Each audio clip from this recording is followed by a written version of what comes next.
ဘယ်ကိစ္စပဲလို့အခက်ခဲဆိုတာကြုံတတ်တယ်အဲ့ဒီကြုံလာတဲ့အခက်ခဲတွေကိုဖြတ်ကျော်ဖို့ဆိုတာလူတွေမှာသိခံရတဲ့အနေအထားမျိုးတွေရှိတယ်။ဘာတွေကိုသိခံရတာတုံးလို့ဆိုရင်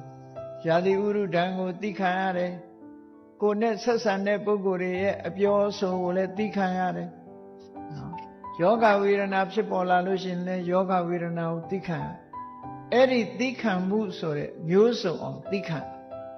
အခက်ခဲတွေမှန်သမျှတွန်းလှန်နိုင်ဖို့အတွက်သိခံခြင်းဆိုတာအရေးကြီးတယ်။ညာတော့အဖြစ်သိခံတယ်ဆိုတာလူတွေကတစ်ဖက်သားကကိုယ်စော်ကားတာကိုငုံခန္ဓာကိုပဲသိခံတယ်လို့ထင်တာ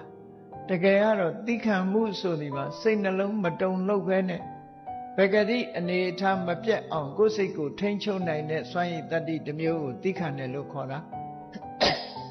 အဲ့ဒါလို့မဟုတ်ပဲနဲ့ငုံခံယုံခံပြီးတော့စိတ်ထဲကမကြေမနပ်ဖြစ်နေရင်သိခံခြင်းဆိုတဲ့ခန္တီမဖြစ်ဘူး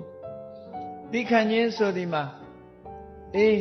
ကိုယ်စော်ကားလည်းပဲဒီစကားကိုဖြောက်ပလိုက်တယ်ဖြတ်ချင်းပဲပြန်ပြီးတော့လက်ခံစဉ်းစားတာတွေးတောတာတွေမလုပ်ဘူးတွေးတောတာမလုပ်ဘူးဒါဟာသိခံအပူဒဏ်အေးဒဏ်ဆာလောင်တဲ့အတန်းတွေခက်ခဲပင်ပန်းမှုတွေအကုန်သိခံ